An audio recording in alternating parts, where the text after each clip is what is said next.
F'kummenti li tal il-medja l-kap tal-Oppożizzjoni, Bernard Grech ammetta li flaqat li kellu fi Strasburgu fil-Fora Ewropej m'għamilx argumenti favur għala Malta għandha tgawdi minn fondi Ewropej għal proġett tal-pipeline tal-gass u li minnu eventwalment jibda jgħaddi l-idroġenu gass iktar nadif mill-LNG. Mal-Malta Today, Bernard Grech ma l-issinx kelma favur li Malta tikseb il-finanzjament Ewropew għal pipeline meta mistoqsi dirett mill-ġurnalista jekk Malta għandix tiċċaħħad mill-fondi Ewropej għal proġett. So we should be denied the funding for the gas pipeline? Jien naħseb li f'kwistjoni ta' denied jew mhux denied. Mal-medja msemmija l-kap tal-Oppożizzjoni rrid jissikka ma' Malta. Fil-rigward tal-fondi, irridu naraw il-regoli Ewropej jiġu attwati u jekk hemm allura nuqqasijiet f'dak is-sens irridu dak ir-regoli jiġu segwiti b'mod verament ristrett. Quddiem dawn il-kummenti il-Partit Laburista nnota li l-Kap Nazzjonalista reġa' falla test ieħor favur l-interess nazzjonali. F'istqarrija l-Partit Laburista remarka li Bernard Grech ammetta l-flaqat li kellu m'għamilx argument favur li Malta tikseb il-fondi Ewropej għal proġett tal-pipeline. Il-Partit Laburista saħal li qar minn hekk f'kummenti ppubblikati fuq il-medja Grech ipprova jitfa' dubju dwar dan il-proġett billi juża argumenti li jaf li mhux minnhom.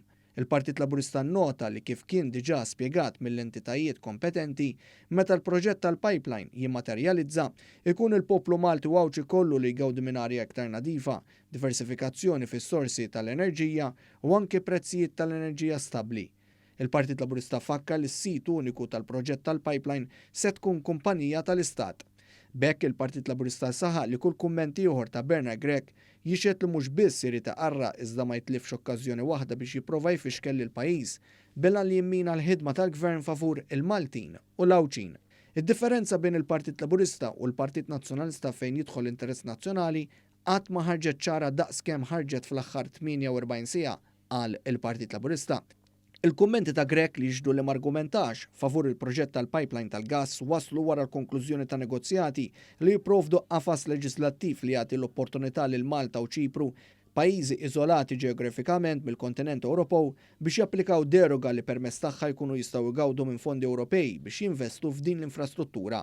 Dan wara diskussjonijiet li saru anki bejn il-Presidenza tal-Kunsill tal-Ministri tal-Unjoni Ewropea, il-Parlament Ewropew u l-Kummissjoni Ewropea.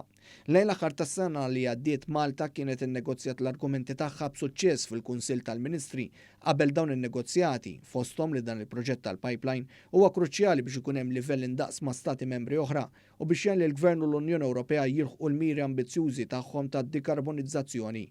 Fix-xhur li għaddew l-awtorità tal-ippjanar approvat b'mod unanimu l-bini tal-pipeline tal-gass taħt il-baħar bejn Malta u Ġela fi Sqalija. Il-pipeline mistenni jkun twil 159 km. L-attakk tal-Oppożizzjoni Nazzjonalista ilu li beda jinħema kontra dan il-proġett li mistenni jġib lejn pajjiżna gass ferm iżjed nadif anke mill-heavy fuel oil ta' żmien Gonzi PN. Quddiem dan kollu l-Kamra tal-Kummerċ u anke l-Midja Indipendenti kienet ħarġet tappella l-interess nazzjonali qabel il-partiġjaniżmu politiku u tennew il-ħtieġa li jkollna il-proġett tal-pipeline.